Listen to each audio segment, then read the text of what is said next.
paresia y podemos empezar recordando que la motilidad del tracto gastrointestinal depende tanto del sistema nervioso entérico como del músculo liso como de la célula intersticial de Cajal. El sistema nervioso entérico, recordemos que controla y coordina todas estas funciones: la secreción, el transporte a través de la mucosa, el flujo sanguíneo, la motilidad y la inmunidad local. No puedo, acá tenemos un esquema del estómago donde podemos observar en la parte de arriba el fundus, que tiene la función de acomodar, de ubicar y localizar los alimentos. Para esto tiene la función de desdoblarse, de acomodarse, y ahí se localizan los alimentos. Ahora que vamos a esta, ahora estoy bien. Bueno, el estómago tiene dos partes importantes, el fundus y el antro. El fundus está mediado por el nervio vago y el antro por las células intersticiales de Cajal. Cuando llegan los alimentos al estómago, este tiene la función de acomodar los alimentos. Para esto vemos que hay unos cuantos puntitos que muestran que tiene toda esta posibilidad de ampliarse para alojar los alimentos. Esta acción ocurre durante los primeros 40 a 60 minutos. Cuanto más chico es el niño, el paciente, esto es mucho más rápido. Bueno, una vez que se acomodó el alimento, acá esta parte del estómago actúa como una bomba de presión, tiene una actividad muscular tónica. Acá no, dijimos que no aplican las células de Cajal. Los alimentos, una vez disgregados, empiezan a caminar por el resto del estómago, yendo al estómago medio, donde en el cuerpo distal y en el antro proximal empieza un efecto de trituración de los alimentos. Acá ya hay una actividad muscular fásica, peristáltica, y acá sí hay una actividad de las células de Cajal. Acá en esta zona, recordemos que está el marcapaso gástrico, que está constituido principalmente por las células intersticiales de Cajal. Los alimentos de partículas cada vez más pequeñas que se están triturando llegan al antro distal, dejan el antro proximal y se acercan al antro distal y a la zona pilórica, donde la actividad muscular es muchísimo más importante. Hay contracciones simultáneas, fásicas, fuertes. Ya cada vez son más pequeños los partículas alimentarias, y cuando tienen escasamente 2 milímetros pueden pasar al píloro. Son puntitos, ahí recién pasan al píloro. O sea que el estómago trabaja muchísimo desde su fundus hasta el antro y pasando al píloro. Hay un trabajo coordinado entre antro y el píloro duodeno. Acá vemos el comportamiento de la neurona entérica. Acá vemos cómo, en este diagrama, cómo el estómago genera su actividad eléctrica. Para empezar, dijimos que había una zona de un marcapaso, el pacemaker, constituido por las células de Cajal. Acá se generan los impulsos eléctricos. Acá tenemos, en forma experimental, vemos que electrodos de la serosa, y podemos medir la actividad eléctrica. Tenemos una actividad lenta con una onda bifásica que dura segundos y una actividad muy rápida que dura milisegundos. Todo esto constituye y es lo que permite la posibilidad de que se produzcan ondas, contracciones por minuto. 3 contracciones por minuto es lo que se origina en este marcapaso y que van a diseminarse alrededor de todo el estómago en forma circunferencial y hacia la parte distal. Potenciales lentos, esto y rápido, que lo vamos a ver mejor acá. Potenciales lentos, bifásicos, y potenciales rápidos, generando 3 contracciones por minuto. Esta es la actividad eléctrica gástrica. Para recordar, esta actividad es rítmica, estos impulsos gástricos eléctricos son rítmicos. Cuando estos no son así rítmicos, hablamos de disritmias gástricas. A veces hay, en estos casos de disritmia, ondas que son rápidas o lentas, algunas son irregulares, etc. Tiene que ser un ritmo regular, como en este caso. Acá tenemos en este esquema comparado la actividad mecánica con el ritmo eléctrico, o sea que a el ritmo eléctrico le corresponde una actividad mecánica del músculo. La onda lenta, que dijimos es la parte lenta, y la parte más rápida es espiga cuando pasa el umbral en el potencial de membranas, en una contracción y su correlato eléctrico. Esto es lo normal. Hablamos también de las células intersticiales de Cajal. Acá tenemos unas fotos de microscopía electrónica de células de Cajal. Bueno, en grandes rasgos puedo decir que acá está el núcleo, hay una mitocondria, etc. Pero lo que podemos hablar de las células de Cajal, que no son neuronas como se decía hace muchos años, especialmente cuando Cajal las descubrió. Con el tiempo se empezaron a observar que no eran neuronas y que eran células de músculo que semejan células de músculo liso modificadas. Forman redes que generan ondas lentas, es el marcapaso. Las células de Cajal son espontáneamente activas, producen óxido nítrico y amplifican la neurotransmisión inhibitoria. Sin células de Cajal no se registrarían ondas lentas. Acá vemos en este esquema cómo se unen las células de Cajal unas con otras. Se comunican por aposición. Una vez que se comunican entre sí, las terminales nerviosas también se comunican. Y estas terminales de una neurona nerviosa se comunican después con el músculo. O sea, acá que tendríamos formando una red, células de Cajal, terminación nerviosa, y después iría esta terminación nerviosa al músculo. Hay distintas formas de unión entre las mismas células de Cajal, pueden ser por aposición, por canales, etc. Acá tenemos una imagen de célula de Cajal, que es esta, de forma de espiga, y acá hay otra imagen de forma irregular. Estas están en el músculo circular, liso circular, y en el músculo longitudinal. La irregular forma redes.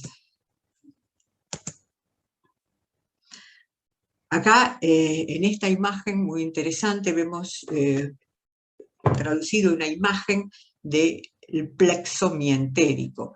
Acá vemos una neurona, una ganglioneurona con su núcleo, nucleolos, y vemos cerquita una célula intersticial de Cajal, muy cerca de la neurona o de la ganglioneurona. Junto a esto vemos fibras del músculo liso, en este caso del músculo longitudinal, y aquí fibras del músculo circular. O sea que fíjense en este espacio del plexo mientérico, neurona, célula de Cajal y músculo liso.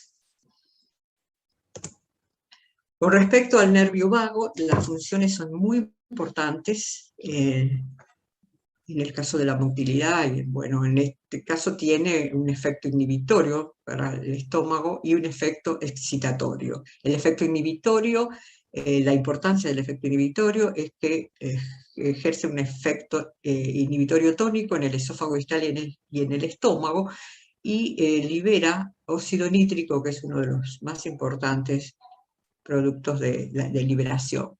Y con respecto al efecto excitatorio, estimula la contracción gástrica, liberando acetilcolina, produciendo la contracción del músculo liso mediante receptores M33. O sea que el nervio vago cumple funciones inhibitorias y excitatorias.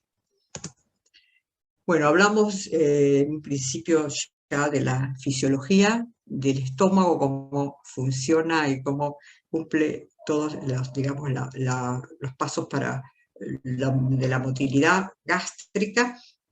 Y cuando alguno de estos pasos, tanto del sistema nervioso entérico, músculo liso, célula de Cajal, se ven alterados, se puede producir lo que se llama gastroparesia, que es el retraso del vaciamiento gástrico de fluidos y o sólidos en ausencia de obstrucción mecánica. Ha sido estudiada ampliamente en población adulta. Menores datos hay para la población pediátrica, faltan estudios epidemiológicos para conocer la prevalencia e incidencia en niños. No obstante, se conoce más en pediatría, porque ahí no hay muchos trabajos.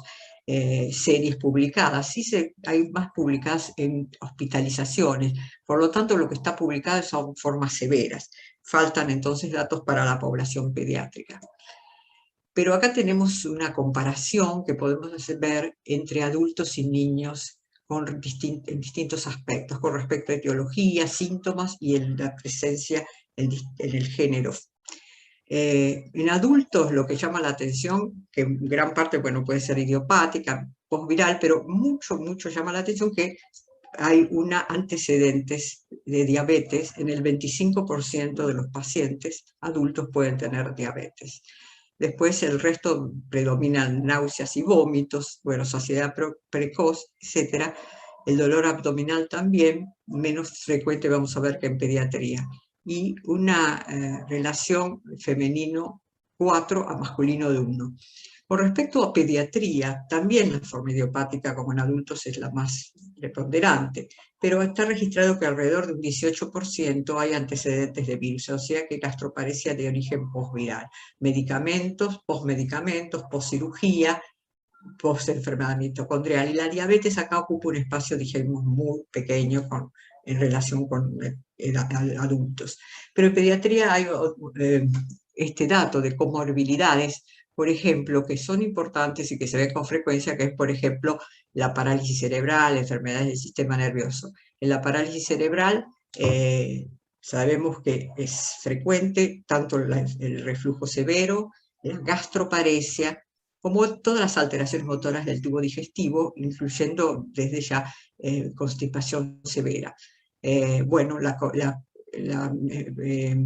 gastroparesia también es una presentación de este cuadro. Con respecto a los síntomas, cuanto más pequeño es el paciente, los vómitos predominan con pérdida de peso en los infantes. Cuando son más grandes, menor son los vómitos, empieza a aparecer más como síntoma característico el dolor abdominal. En mayores de 11 años el dolor abdominal ya es importante. Fíjense que casi es más importante que en adultos. Náuseas y vómitos también. Con respecto a la presentación en el género, en los pequeños predomina en género masculino. Cuanto más grandes, después se igualan los géneros. En las mayores de 10 años predomina en mujeres. La resolución de los síntomas, en general, podemos decir que depende de la etiología. En la postviral es buena en general la evolución, tardará en reponerse el cuadro, pero es buena en general. Depende de la etiología. Por ejemplo, en una enfermedad mitocondrial o en otra enfermedad neurológica, la resolución digamos, sería, no observaríamos una resolución, pero sí en la posviral, que en general se resuelve el 60% a los 36 meses, o sea que tarda, pero se resuelve. La mejor evolución depende de la edad, cuanto más chico, cuanto es posviral, cuando los síntomas son de inicio, son de corta duración, y desde ya dijimos que no se observa una buena evolución y resolución en la enfermedad mitocondrial. Con respecto a la etiología en pacientes pediátricos, dijimos que la idiopática o postviral, los virus como el rotavirus, el Epstein-Barr, herpes, virus neurotropos, son los que predominan en la postviral. Las postinfecciosas se sospechan en pacientes sanos, en niños sanos, que comienzan bruscamente con un cuadro gastrointestinal de náuseas, vómitos, diarrea, dolor abdominal y fiebre. La evolución dijimos que es buena, excepto está descrito cuando se asocia a disautonomía. También tenemos las gastroparesias secundarias a cirugía, cuando hay una lesión del nervio vago. También en cirugías bariátricas está descrito más en pacientes adultos desde ya.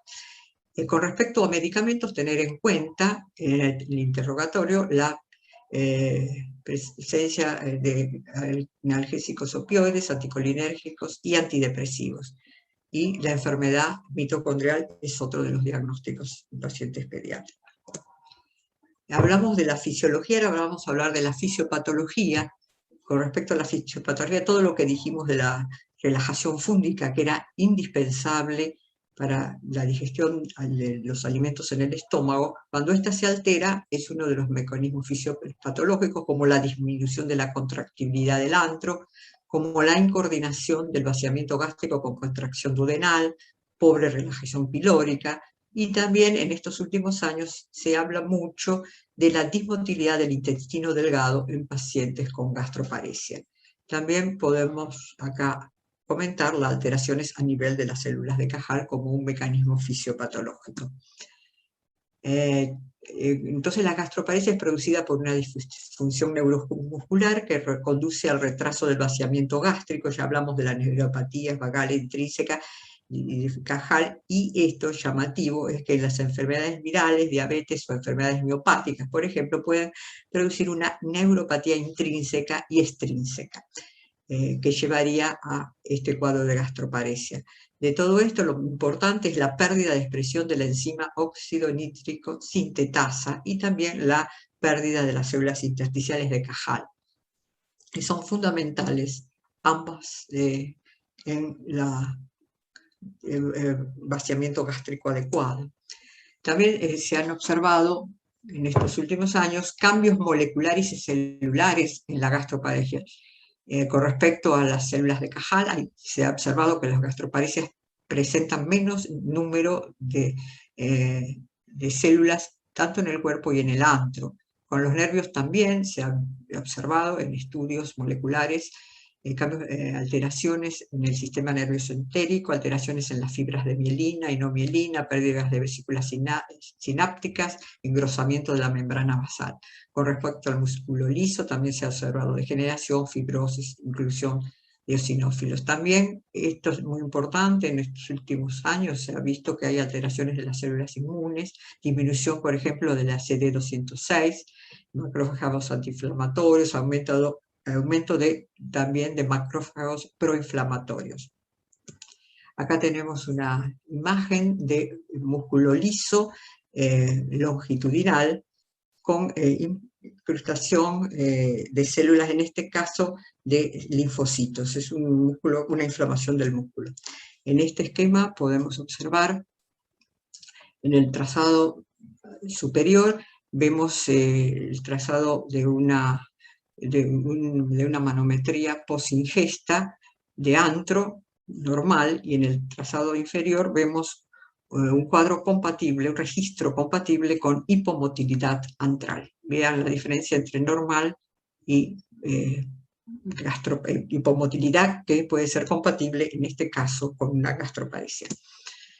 Con respecto al vaciamiento gástrico, podemos decir que el diagnóstico importante de gastroparesia se realiza mediante estudios de vaciamiento gástrico. Y el vaciamiento gástrico está definido como la medida de la velocidad de paso del contenido gástrico, tanto sólidos, líquidos y residuos alimentarios no digeribles, hacia el duodeno.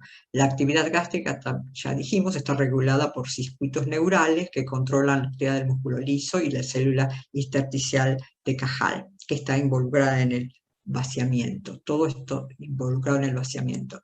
También en el vaciamiento depende del volumen, la molaridad, la densidad calórica y la composición química de los alimentos. También en este vaciamiento influyen hormonas liberadas por el estómago, intestino y páncreas. Con respecto a los diagnósticos diferenciales de la gastroparesia, el más importante es la dispepsia funcional. Tanto entre un 25 y un 35% de las dispepsias funcionales tienen un retardo del vaciamiento gástrico. La gastroparesia severa, otro diagnóstico diferencial de la gastroparesia severa, puede ser el síndrome de pseudoobstrucción intestinal crónica, pediátrica, con las siglas PIPO, como en estos últimos años se ha denominado.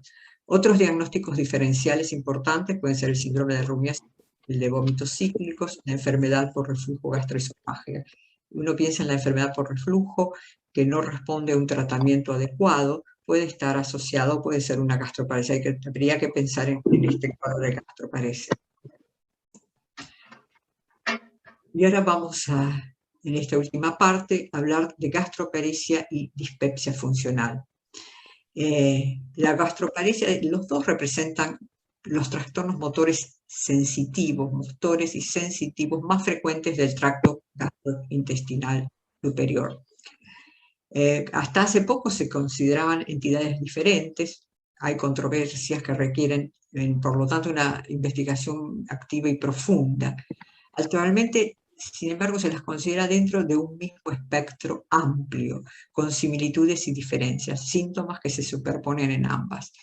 La diferencia es que la gastroparesia se hace diagnóstico con un estudio de vaciamiento gástrico, pero la dispepsia funcional, el diagnóstico es mediante síntomas. O sea que esa es una gran diferencia, si bien comparten síntomas. Por ejemplo, el dolor abdominal está presente en ambas. No podemos decir que sea más importante el dolor en la gastroparesia que en la dispepsia, porque sabemos que es muy subjetivo y los pacientes que tienen dispepsia muchas veces tienen trastornos psicológicos y evaluar el dolor no es fácil, la intensidad del dolor.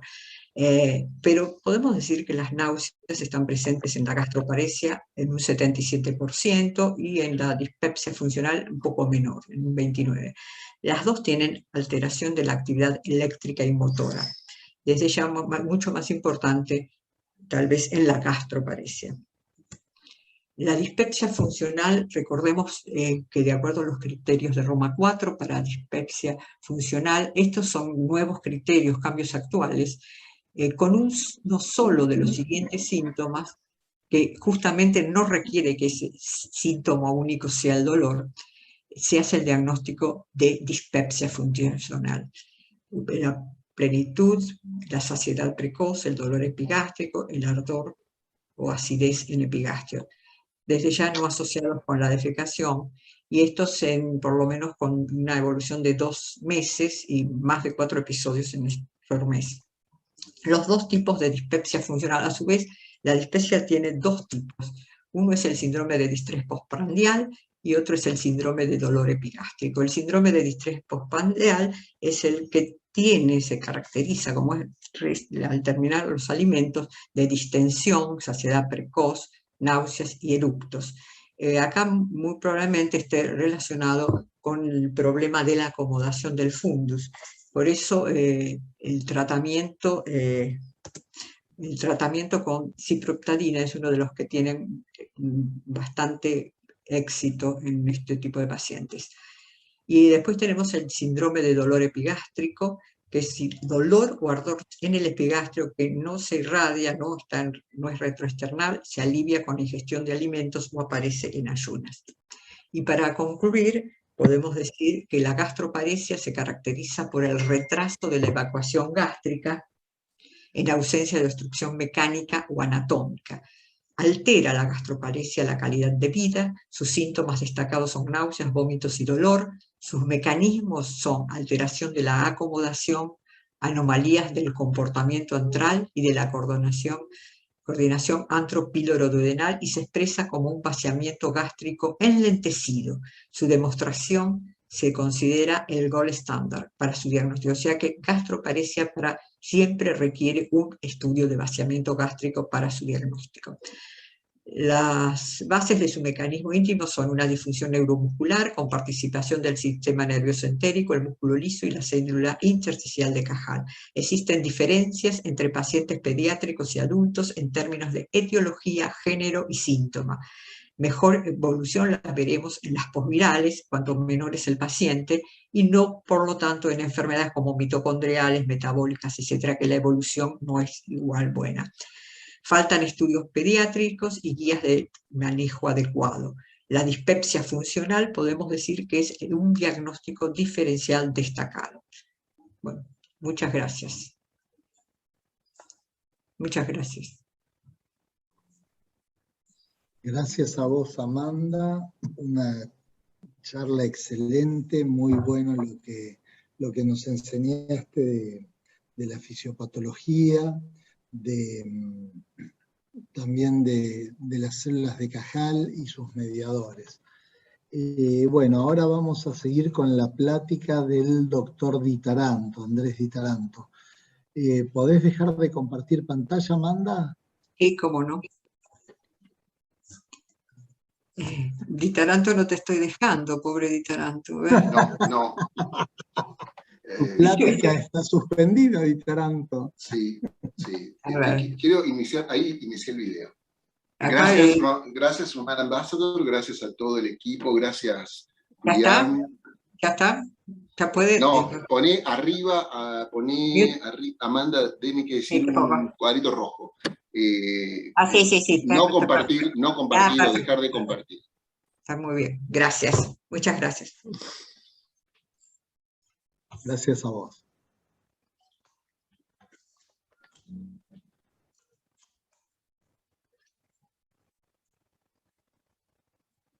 Ahí.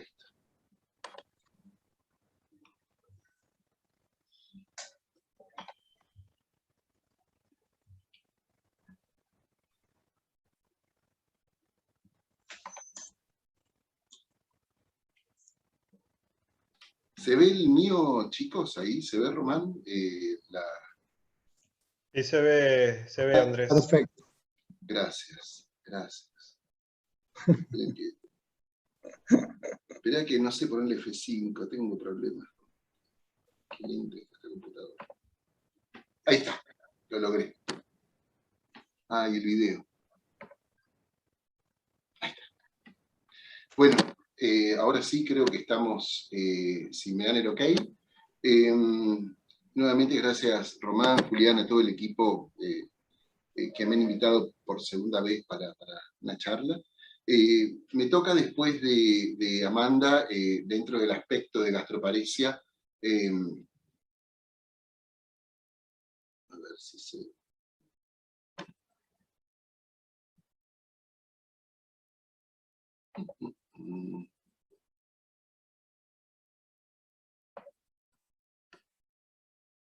Ah, tengo dos abiertos, perdón. Disculpen.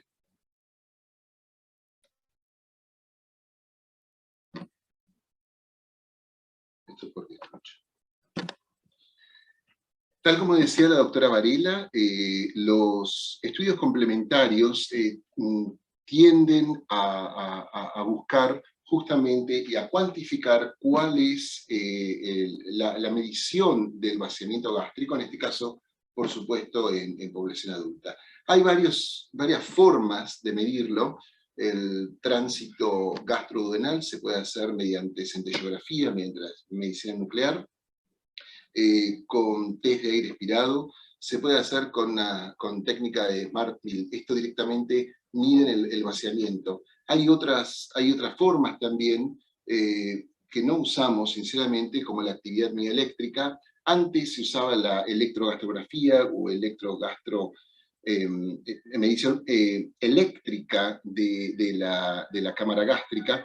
La amplitud de la cámara gástrica en sus actividad eléctrica es realmente muy baja, y poder aislar la actividad cardíaca sobre la pobre actividad eléctrica de la cámara gástrica es realmente difícil. Por lo tanto, no lo estamos usando de ninguna manera. Y finalmente, dentro de lo que es motilidad gastroduodenal, se puede hacer manometría antropíloro duodenal, o en el caso de que fuera una antroduodenojejunal, se puede también saber la actividad del intestino delgado. Hablemos un poco de medicina nuclear puntualmente, ¿no? Quizás es la más conocida. Fabiola Sánchez tiene ahí está.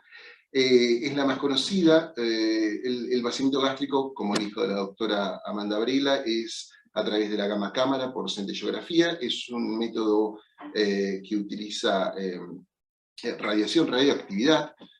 Se utiliza ya, Michael Camilleri lo describió en el 2008, Tugas antes, en el 2000, dentro del consenso de las recomendaciones para el vaciamiento gástrico en adultos. Mide con 2 sándwiches marcados con huevo revuelto, marcado con tecnecio y agua, hacen imágenes a los 0, 60, 120 y 240 minutos. ¿Qué quiere decir esto? Que le damos una X cantidad de alimento, en este caso, medimos a los 90 minutos, más de 90% de retención a la hora es patológico, a las 2 horas más de un 60% de retención es patológico, pero sí se toma que a las 4 horas más de un 10% tiene el diagnóstico de gastroparesia. Pero ¿qué pasa en pediatría? ¿Es exactamente lo mismo? ¿Nos manejamos de esta forma Bueno, hasta hace no mucho tiempo suponíamos o nos manejábamos en una forma empírica. El equipo de Boston, donde está René Rodríguez y el doctor Nurko, con Rachel Rosen, presentan este trabajo en el 2020, donde, bueno, tras un análisis retrospectivo de más de 1000 niños, logran observar que después de los 7 años, los valores que se utilizan en adultos son homologables a pediatría. Es decir, el 90% a la hora, el 60% a las 2 horas y el 40% a las 4 horas de vaciamiento gástrico a sólidos es perfectamente compatible con diagnóstico de gastroparesia en pediatría. ¿Por qué dije a sólidos? Porque es realmente el método con el que podemos diagnosticar la gastroparesia. ¿Por qué no a líquidos? Porque para que esté comprometido el líquido tiene que haber mucho mayor el compromiso de la cámara gástrica. Y es decir, la retención de sólidos se había presentado hacía mucho tiempo. Por lo tanto, cuando tengan sospechas de una alteración en el vaciamiento gástrico, tengan las sospechas de gastroparesia, no duden en pedirle al médico nuclear el vaciamiento gástrico a líquidos y a sólidos siempre. Ahora, la gran pregunta que se hace este mismo grupo, junto con Miguel Saps, que publica en el 2013 y en el 2019, también el grupo de Sherman, ¿es necesario medir un vaciamiento gástrico hasta las 4 horas? Bueno, ambos grupos lograron resultados bastante similares. Se considera que llegar a las 4 horas aumenta el nivel de sensibilidad y especificidad para gastroparesia en cerca de un 10% a 15%. Es muy interesante porque aunque tengamos valores normales a las 2 horas, hay que estimular al médico nuclear que está buscando a intentar llegar a las 4 horas, porque posiblemente pueda pasar esto a ser patológico y cambiemos nuestro diagnóstico. Ahora, ¿cuál es la comida estándar que usamos en pediatría? Porque, como sabrán, hay muchos chicos de 9, 10, 11 años que no tienen por qué buscarle el huevo revuelto. Y ahí es donde también este mismo grupo hizo un doble sistema de alimentación. Dentro de los 3 primeros cuadros, ven perfectamente separados por edades. El blanco o el menos gris es de 6 a 12 años, hasta los 21 años. Dentro de los vaciamientos normales, cuando se completa la ingesta con huevo revuelto, el diagnóstico es igual que el de adultos, lo mismo que el que tiene gastroparesia. Pero lo interesante es que este grupo le dio, en base a un queso blando tipo cheddar, untable también en pan, los marcó con tecnesio 99 y les dio de comer ese alimento. Esto es mucho mejor aceptado por los chicos y los resultados estadísticamente fueron exactamente iguales a los del huevo revuelto. Es más, aquellos chicos, les repito que este trabajo es retrospectivo, hay chicos que comieron solo la mitad del menú que le habían dado e igualmente con una sola tostada lograron también resultados estadísticamente significativos, tanto para vaciamientos normales como para vaciamientos alterados. Hablamos de radiación, dejamos un poco esto de lado. Hay otros estudios que quizás no están en el país, existen, los van a ver. Es el Smart Pill o la cápsula de motilidad intestinal. Tiene aproximadamente unos 21 milímetros, es apenas más grande que la que toma imágenes con las 2 cámaras, tipo Pilcam o cualquiera similar. Tiene básicamente 3 sensores, un sensor de temperatura que nos dice si está dentro o fuera del cuerpo, un sensor de pH que es sumamente importante para saber cuándo está en la cámara gástrica y cuándo deja la cámara gástrica, y finalmente un sensor de presión. No sé si recuerdan la charla de Osvaldo Borelli sobre manometría androdeno-yeyunal. Una de las preguntas fue sobre la Pilcam, y él decía que es útil para el vaciamiento gástrico porque tiene un solo punto de medición de presión. Pero sí es interesante cuánto tiempo está la cápsula de motilidad intestinal dentro de la cámara gástrica. Y esto es perfectamente homologable con el tiempo de vaciamiento gástrico medido por gamma cámara, por centellografía, que está absolutamente homologado. Por lo tanto, estas imágenes son de un trabajo de Remestroche, y en pediatría, Di Lorenzo, en el año 2013, junto con Hayat Moussa, publican un trabajo denominado Wireless Motility Capsule en pediatría, donde también validan estos resultados. Otro de los estudios muy promisorio para el ambiente, el área pediátrica, es el test de aire expirado. Puntualmente es el carbono 13, que es un isótopo no radioactivo. Se lo pone en ácido octanoico o en espirulina, en cualquiera de los dos.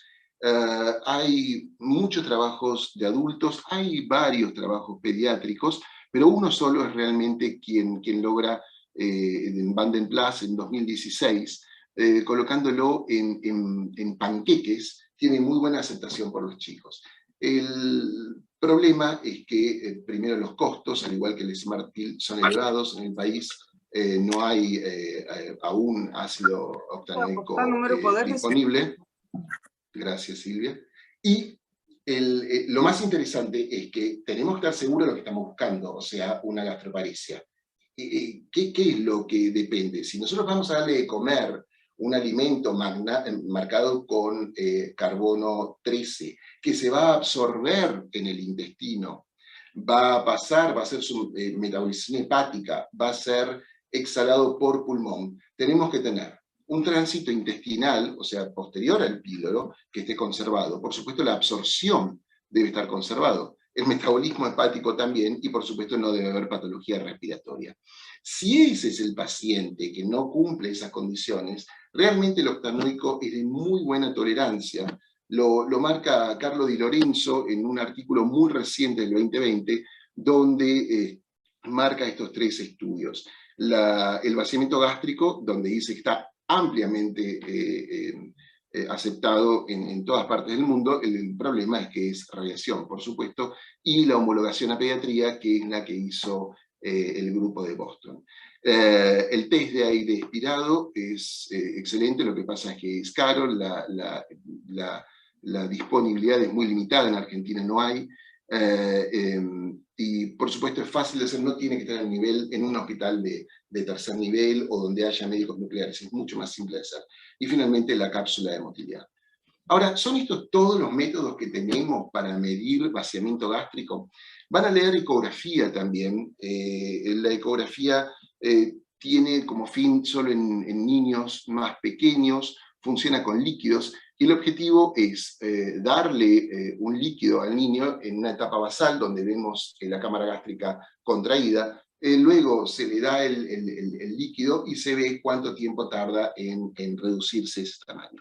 Es un estudio que realmente no pedimos en forma frecuente, de hecho está muy discutido, no hay valores normales y es absolutamente operador dependiente. Fíjense que los estudios que comenté antes, ninguno de ellos son operadores dependientes, porque cada uno tiene su propio sistema de marcación y sus propios valores normales. Algo interesante que se había comentado antes, creo que en algunas de las charlas de Nurco sobre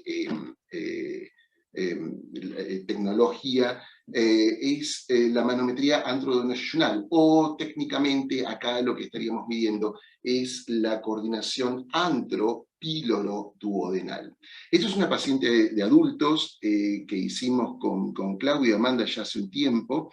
Colocamos un manómetro, un catéter de manometría de estado sólido con impedancio. Estos pequeños anillos que ven acá son los sensores de impedancio. Y lo que logramos es esta imagen. Fíjense qué interesante, ya a esta altura del curso saben perfectamente que los colores fríos, los colores azules representan bajas presiones, mientras que los colores cálidos representan amplitudes mayores. Ahora, Estamos colocados, sitúense, a lo largo de la cámara gástrica, pasando el pilo hacia primera y segunda duodenal. Y lo que vemos acá es estas contracciones, que se dan cada 20 segundos, como dijo la doctora Varela, que son las contracciones antrales. Y estamos acá con contracciones cada 8 o 12 segundos, ya en duodeno. Hay algo muy interesante en este paciente, que es estamos buscando nuevamente la coordinación antropiloroduodenal. Y fíjense en el cuadro a la derecha, esta contracción, que se ve como curva simplemente porque es la contracción antral, que se desplaza en el tiempo, así como una onda peristáltica, la ven acá, y lo que ven acá, en esta zona que representa el píloro, es la relajación de la zona del píloro, que es esta banda que está acá abajo. Lo que ven en estas imágenes es un sistema híbrido que usamos, donde vemos imágenes lineales, o un trazado lineal sobre las imágenes de alta resolución. Pero no es más que un doble sistema de información de lo mismo que estamos haciendo. ¿Qué tiene interesante esto? Que en el momento en que se produce la contracción antral, no hay una relajación del píloro en ese momento, sino que se produce a destiempo. Esto es lo que llamamos una incoordinación antro-píloro-duodenal. ¿Qué tratamientos tenemos para estos pacientes? Bueno, hay algunas opciones que podemos utilizar. Lo más importante es asumir que cuando un paciente llega con esta patología, luego de vómitos e intolerancia a líquidos, es muy importante asumir que es muy probable que ese paciente tenga algún grado de deshidratación. Es probable que requiera internación, expansión, etc. Eso lo tenemos que tener en cuenta, no es solamente limitarnos a la cámara gástrica. ¿Qué modificaciones en la dieta se pueden hacer para que esto mejore? Bueno, no son muchas. De hecho, solo Leonel Rodríguez comenta en uno de sus artículos que solo un 5%, 3 a 5% con solamente la modificación de la dieta va a hacer la mejoría. La idea es ofrecerle alimentos muy bajos en grasas, porque saben bien que el paso por cámara gástrica es primero para hidratos de carbono, después proteínas y finalmente grasas. Tratar de usar fibras, una buena cantidad de líquidos, y lo más importante es el fraccionamiento del alimento. No descontemos que puede ser necesario colocar una sonda en el primer momento, una sonda transpilórica para saltear la cámara gástrica y continuar con una nutrición enteral. Es raro que necesite nutrición parenteral un paciente solamente con gastroparesia, sino ya tenemos que empezar a pensar en patologías, como había dicho la doctora Varela, como el PIPO, o sea, la pseudoobstrucción intestinal crónica, donde ya el resto del tubo digestivo está comprometido. Dentro de los prokinéticos tenemos un grupo muy interesante. Por excelencia, la metoclopramida es un excelente prokinético, aumenta el vaciamiento gástrico, la actividad antral y disminuye, y aumenta la presión del esfínter esofágico inferior. Tiene un gran problema. Número 1, es un antagonista dopaminérgico y atraviesa la barrera hematoencefálica. Por lo tanto, los tratamientos solo pueden ser en forma aguda y duran muy pocos días. No podemos dar metoclopramida durante mucho tiempo, porque los efectos adversos son muy altos, como el extrapiramidalismo, como bloqueante dopaminérgico, y realmente ver a un niño con rigidez y extrapiramidalismo no es lo más agradable. Tenemos la domperidona también como un antagonista dopaminérgico. Es interesante, no atraviesa la barrera hematoencefálica. En Estados Unidos no está disponible, en Argentina sí se puede conseguir. Hay algo muy importante sobre el uso de la domperidona. Es igual de riesgoso que el cisapride, es decir, vemos muchas veces pacientes tratados con domperidona sin los controles cardiológicos, pre y post. Por lo tanto, la prolongación del QT es sumamente importante estudiarlo en la domperidona. El cisapride, por supuesto, es un excelente prokinético. Lamentablemente, ya hace varios años, no está más en el mercado. Solamente algunos hospitales y en forma de protocolos muy rígidos pueden llegar a usar cisapride, pero no es de ninguna manera una droga de primera elección.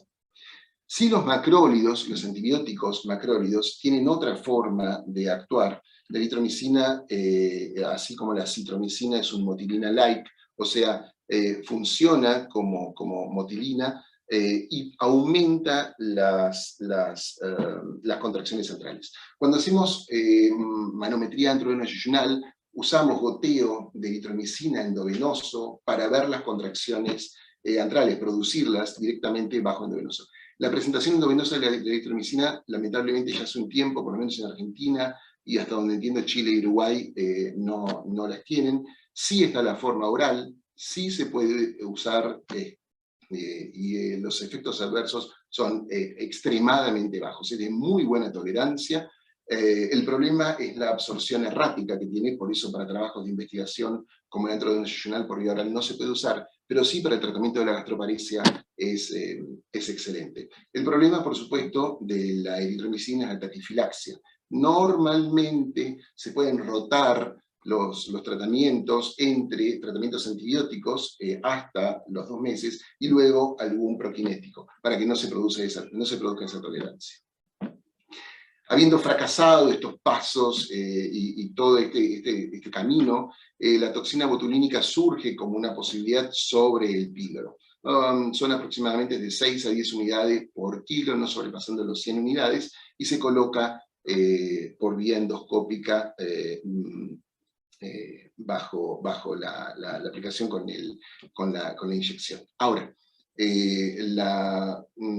la función tiene buena respuesta, cerca del 60%, el grupo de Boston también la tiene dentro de las armas que pueden utilizar para esta patología. Por supuesto que saben que cuando aplicamos toxina botulínica tenemos el problema que se generan anticuerpos antitoxina botulínica, por lo tanto segunda o tercera aplicación no sería tan efectiva como la primera.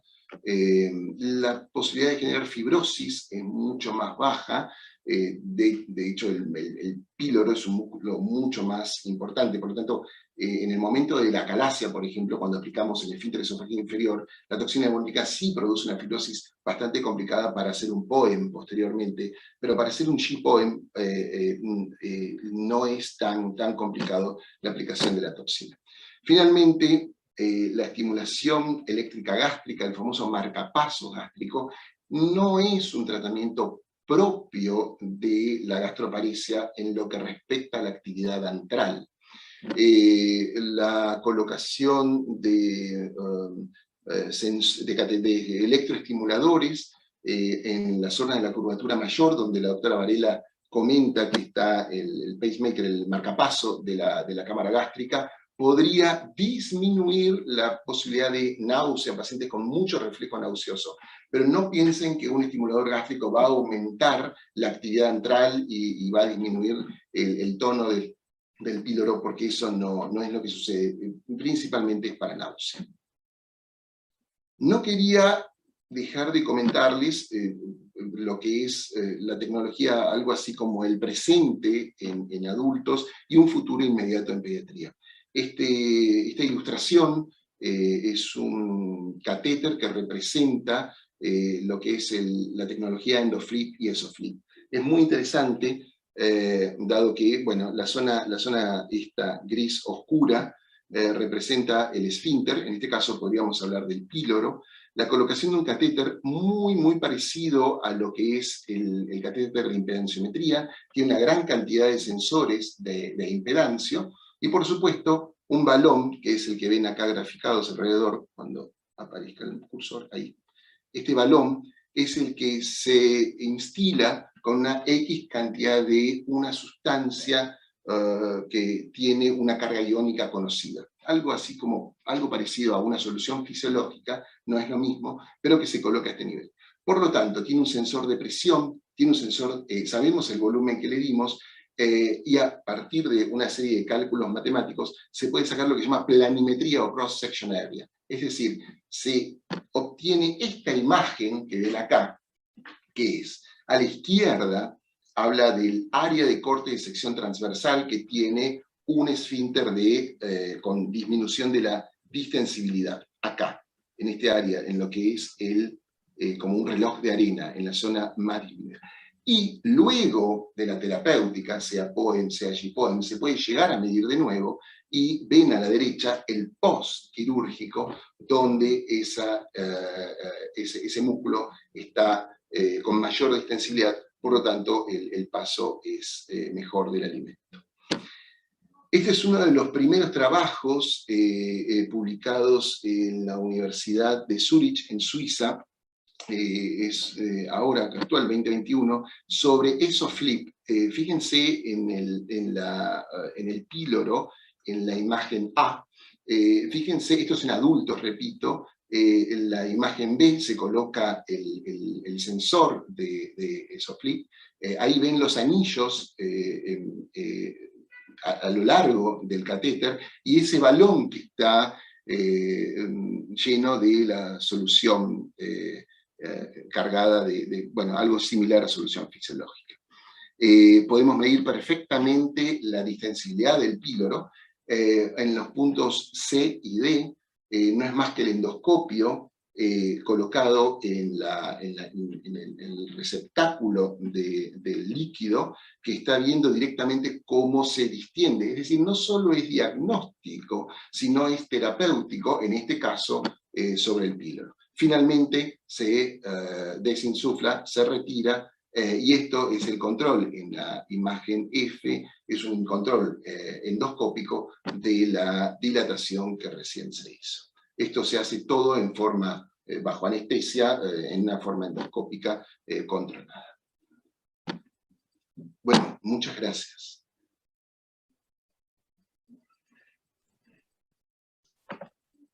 Excelente la disertación, muy buena plática, Andrés, realmente me gustó mucho, excelente lo tuyo. Muy bueno lo de Andrés, muy bueno lo de Amanda, Gracias. realmente muy claros. ¿Hay alguna pregunta o comentario? Julián, ¿hay algo en el chat? Hasta ahora son agradecimientos a los dos por su conferencia. Acá la doctora Mercado creo que nos va a hacer alguna pregunta.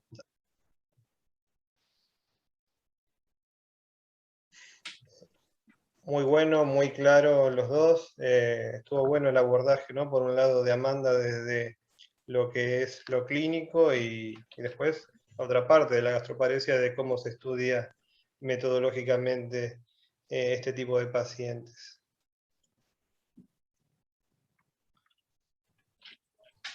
Bueno, mientras sale acá no llega la pregunta. Perdón que te interrumpa, Román. Sí. ¿Quién está al micrófono? ¿Alguien había hablado? Cecilia. Acá yo quería hacer alguna pregunta. Dale, Ceci. ¿Cómo están? Bienvenida. Bueno, gracias. Quería, agradecerles y felicitarlos. La verdad que muy esclarecedoras y complementarias las charlas. Se complementaron perfecto para darle un cierre a la gastroparesia completa. Gracias. Andrés, te quería preguntar, ¿qué experiencia tenés con la aplicación de toxina botulínica? Si has tenido pacientes que con una sola dosis o con una sola aplicación han tenido respuesta, o si en general has tenido que volver a aplicar o que utilizar otro método. ¿Qué respuesta tuviste? ¿Sabés que me hiciste acordar un paciente que tuvimos con Amanda, que aplicamos la toxina botulínica? Sin embargo, lamentablemente caímos en ese 30% que no tiene la efectividad que tenía que tener, que está descrito en la literatura. Uno de los aspectos fundamentales es el volumen con el que se aplica la toxina. Sin embargo, se había respetado eso.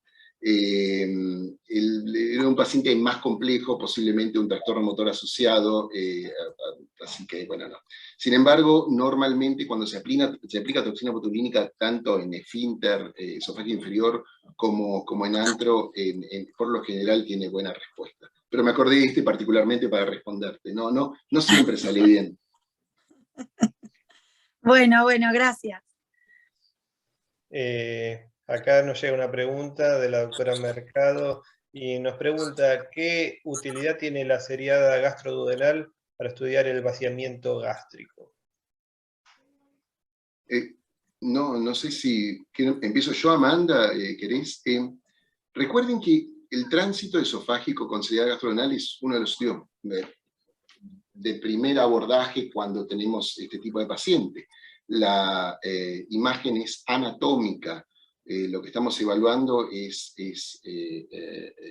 la anatomía del esófago, de la unión y de la cámara gástrica.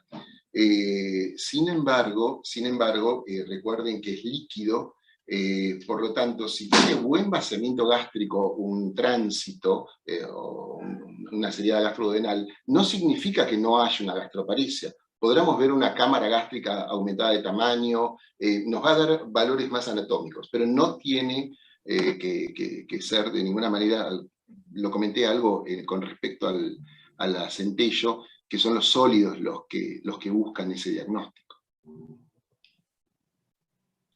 Excelente, sí, muy bueno tu aporte, porque a veces se genera confusión, ¿no? De un estudio contrastado como ya indicador o no de gastroparesia.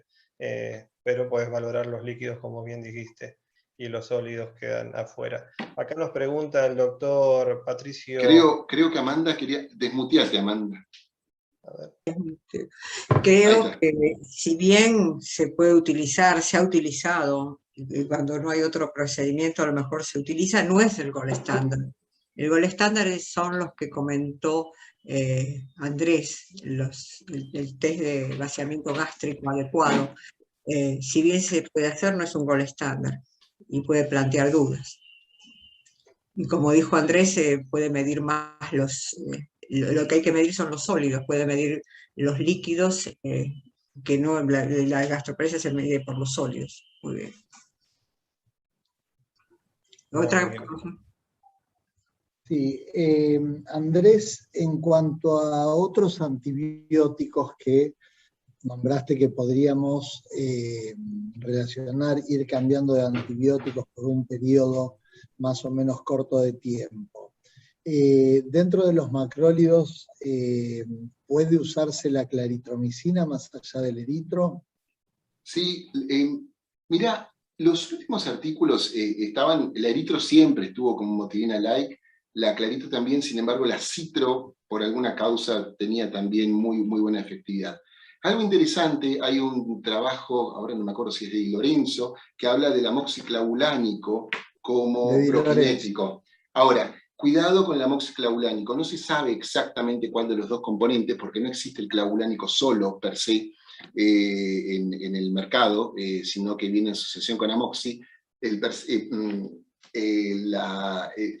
Actúa directamente sobre la bomba duodenal, no actúa sobre la cámara gástrica. Es decir, el amoxiclavulánico sería otro antibiótico, pero no útil para los casos de gastroparesia per se. Bien. Acá la pregunta del doctor Birsa es la siguiente: ¿con qué frecuencia se podría utilizar, en el caso de que lo requiera, la toxina botulínica? Bueno, es un poco la clínica. Normalmente a los 6 meses se considera tanto en esófago como en píloro que pierde o disminuye su actividad. Sin embargo, hay artículos de Leonel Rodríguez que comenta sobre la función durante más de 12 meses. Depende de cada paciente. Hay otros que apenas son de 3 meses. Yo creo que la clínica es soberana y es la que nos va indicando. Y como dijo Amanda, los cuadros dependen mucho, y la duración del cuadro depende del tipo de paciente, de la edad, de cómo se presentó, y ante qué paciente nos estamos frente a un paciente de una gastroparesia que dura 3 meses o que va a durar 24 meses. Así que no sé si responde la pregunta exactamente, pero la variabilidad es determinada y por la clínica principalmente, de 3 a 12 meses.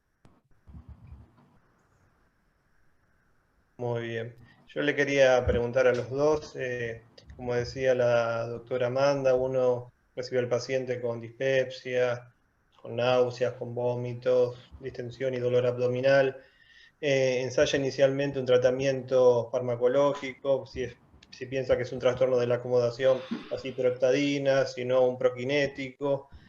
¿En qué momento de este espectro, ¿no?, de dispepsia, gastroparesia, uno dice, bueno, este paciente lo voy a estudiar en cuanto al vaciamiento gástrico? ¿Hay algo que nos diga, dejo de probar lo farmacológico e inicio lo metodológico en cuanto a exámenes complementarios?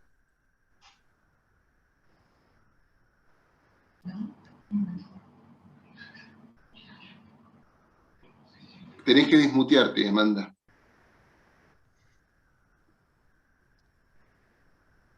La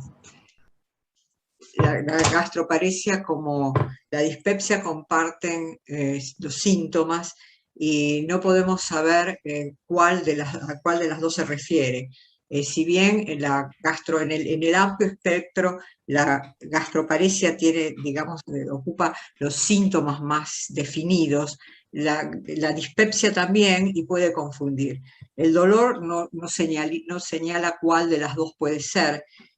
Si bien, digamos, por los antecedentes, si es un cuadro posviral, podemos acercarnos a una gastroparesia, pero la mayoría de las veces creo que hay que esperar un buen tratamiento médico, un tratamiento como hablamos de la ciproheptadina, un tratamiento psicológico, hay que evaluar los antecedentes también de la familia, porque hay casos, sobre todo en la dispepsia, antecedentes familiares, genéticos, ambientales, etcétera, hacer una buena historia clínica y descartado con el buen tratamiento, que los síntomas, digamos, sigan vigentes, ahí sí podemos pensar en hacer un test de vaciamiento gástrico. Los dos siempre son muy parecidos, tal vez sean mucho más crónica, pero los dos pueden tener mucho tiempo, los dos son crónicos. ¿Alguna duda? No sé si está claro lo que dije. No, está muy claro. Acá igualmente, no sé si quieres agregar algo, Andrés. No estoy absolutamente de acuerdo. Acá en el chat agregan una pregunta más para la doctora Amanda respecto de la ciproheptadina. Nos dicen si puede comentar un poquito más sobre esta medicación. Sí, la ciproheptadina se utilizó en pacientes con dispepsia funcional. Creo que como tiene varias acciones aparte de esta, se vio que en pacientes que tenían vómitos, que eran obesos, qué sé yo, estos pacientes tenían mejor acomodación, mejor evolución sus síntomas de dolor. Y se pensó que la ciproheptadina podía tener utilidad y empíricamente se empezó a utilizar la ciproheptadina, y en un grupo de pacientes con esta sensación de dispepsia, de malestar postprandial, se vio que había mejoría en un porcentaje alto. Creo que faltan también estudios, es empírico y hay algunos trabajos que la recomiendan, especialmente en el síndrome del estrés postprandial.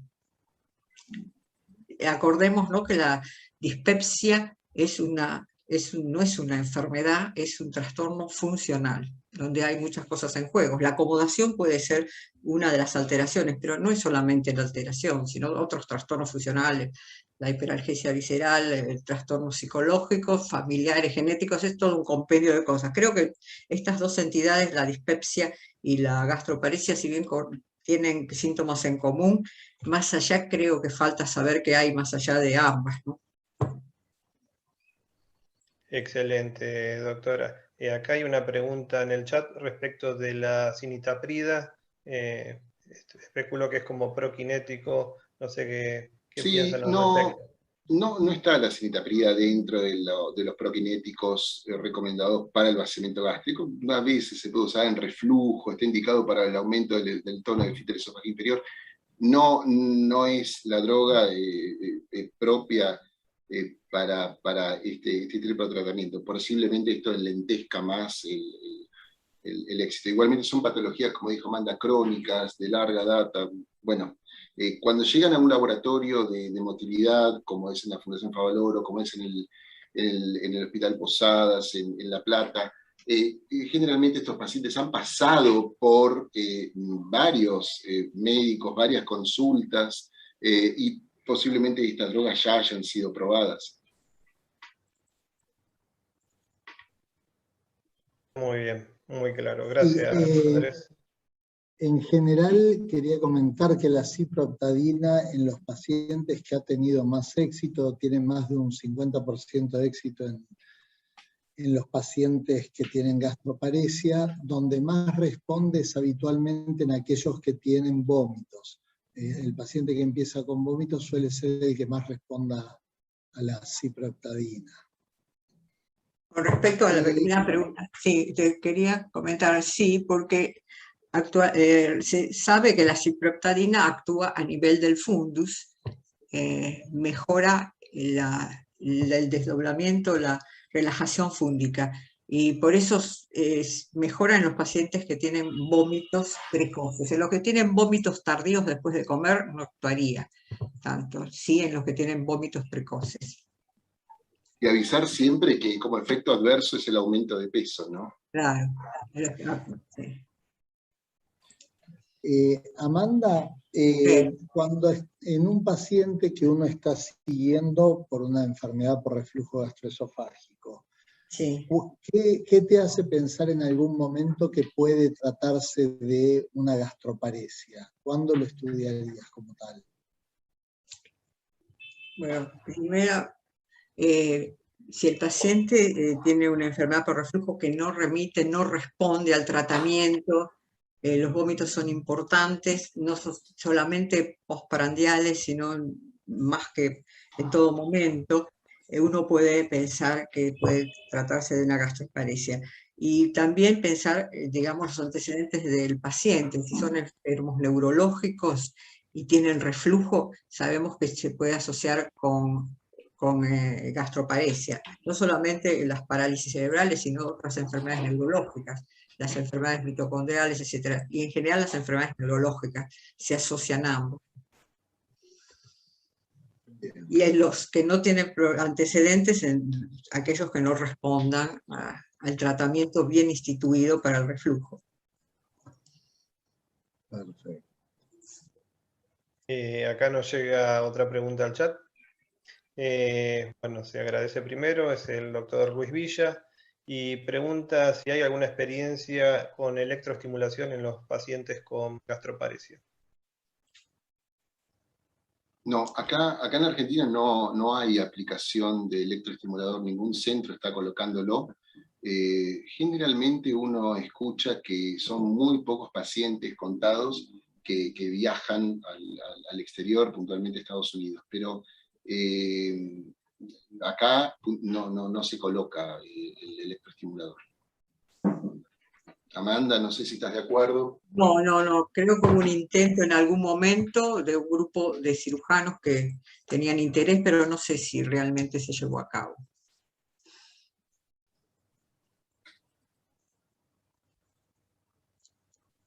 Bueno, no sé si dentro del grupo de motilistas quieren hacer alguna pregunta.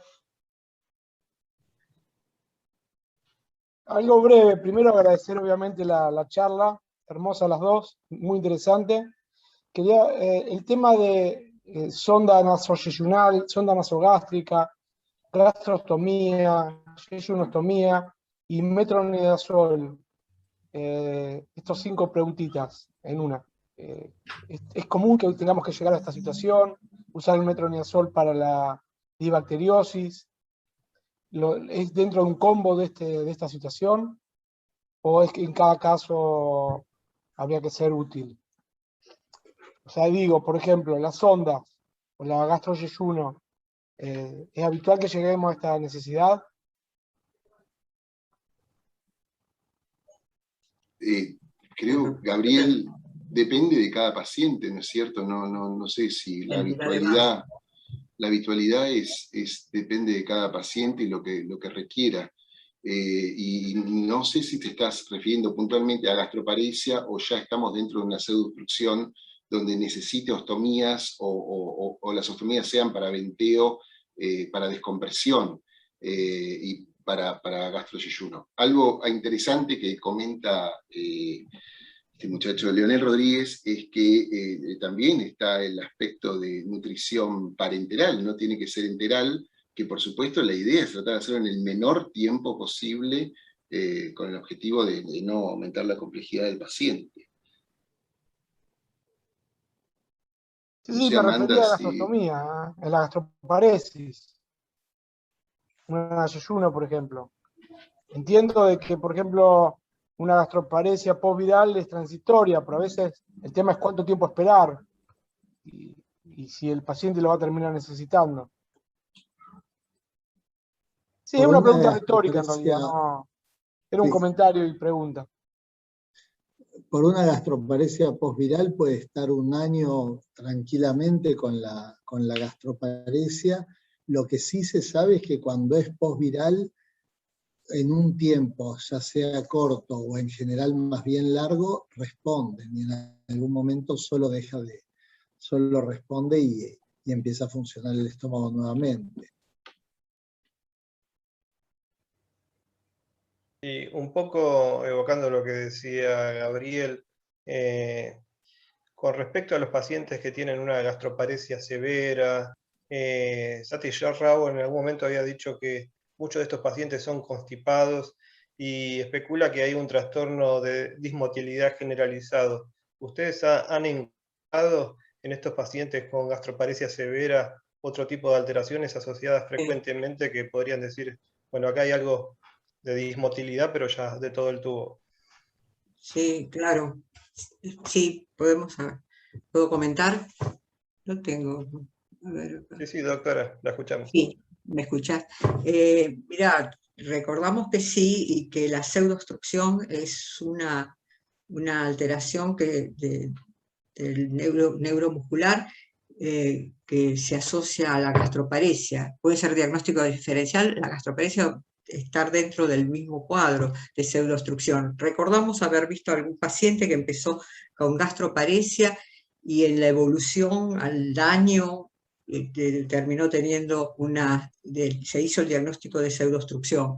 O sea que la gastroparesia fue el primer diagnóstico. No sé si a eso te referís. La pseudoobstrucción intestinal crónica es uno de los diagnósticos que hay que tener en cuenta, con alteración de la motilidad tanto en el estómago como puede ser en el esófago también, en el colon y en el recto, en todos o en partes, ¿no? Andrés, ¿querés comentar? No, simplemente que lo habíamos hablado, intentamos... Sí, muchos pacientes que empiezan con cuadros de distensión tienen este trastorno motor difuso del tubo digestivo y empezamos diagnosticando gastroparesia y a veces vienen desfuncionalizados y quieren volver a refuncionalizarse, y bueno, son muchos de los puntos de discusión. Igualmente con Amanda, en la charla de hoy intentamos ser medio puristas, dado que el título era gastroparesia y no quisimos entrar hacia el tema que ya había abordado Osvaldo Borelli previamente. Pero bueno, creo que hay una mixtura en todo los aspectos, no es tan puro a veces el tema de la gastroparesia, ¿no? Bueno, no hay más preguntas. ¿Alguien más quiere hacer algún comentario? Bueno, quiero agradecerles a los dos. Realmente han hecho una charla muy, muy buena, muy esclarecedora, muy buenas las preguntas. Quiero agradecer también a todos los que participan. Participa gente de todos los lugares de Latinoamérica. Cuando vemos en el chat saludos desde Venezuela, desde Colombia, desde Bolivia, de todos lados, realmente da gusto que podamos estar todos juntos en este lugar. Muchas gracias a todos los que han hecho preguntas, a todos los que han escuchado, y fundamentalmente a Andrés y Amanda, brillante la disertación, brillante la plática. Muchísimas, muchísimas gracias. Muchas gracias. Ambasador, buenas noches. Buenas noches y gracias a todo el equipo.